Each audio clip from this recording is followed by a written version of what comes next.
দেশের অর্থনৈতিক অঞ্চলগুলোতে সারা বিশ্বের বিনিয়োগকারীদের উদ্বুদ্ধ করতে দেশীয় ব্যবসায়ীদের প্রতি আহ্বান জানিয়েছেন প্রধানমন্ত্রী শেখ হাসিনা। চীনা ব্যবসায়ী সম্প্রদায়কে বাংলাদেশের মূল খাতগুলো বিবেচনা করার জন্য উৎসাহিত করতে হবে।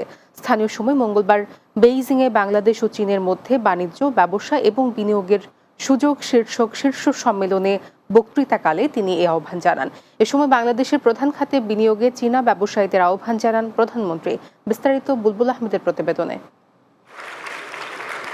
চীনের বেইজিংয়ে দ্বিপাক্ষিক সফরের দ্বিতীয় দিন বাংলাদেশ ও চীনের মধ্যে বাণিজ্য, ব্যবসা এবং বিনিয়োগের সুযোগ শীর্ষক শীর্ষ সম্মেলনে যোগ দেন প্রধানমন্ত্রী শেখ হাসিনা।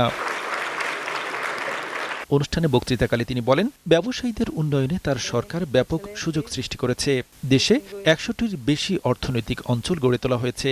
সেখানে বিনিয়োগকারীদের কাজ করতে বিদেশি ব্যবসায়ীদের উদ্বুদ্ধ করতে হবে।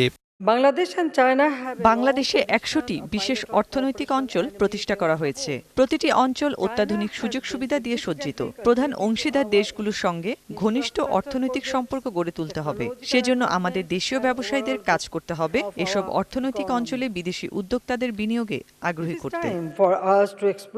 আইসিটি, পর্যটন, কৃষি, প্রক্রিয়াকরণ শিল্প এবং উন্নয়ন খাতে বাংলাদেশ সুযোগ সৃষ্টি করেছে। এখানে বড় পরিসরে বিনিয়োগ করার জন্য চীনা উদ্যোক্তা এবং বিনিয়োগকারীদের প্রতি আহ্বান জানান প্রধানমন্ত্রী। এখন বাংলাদেশে বিনিয়োগের সময় এবং আমি আত্মবিশ্বাসী যে আমাদের হাতে হাত মিলিয়ে একসাথে আমরা দুর্দান্ত কিছু অর্জন করতে পারি। আমরা আমাদের অবকাঠামো, জ্বালানি এবং লজিস্টিক খাতে বিনিয়োগকে স্বাগত জানাই। আমরা বিশ্বাস করি চীনা বিনিয়োগের উল্লেখযোগ্য সম্ভাবনা রয়েছে, বিশেষ করে নবায়নযোগ্য জ্বালানি সহ জ্বালানি খাতে।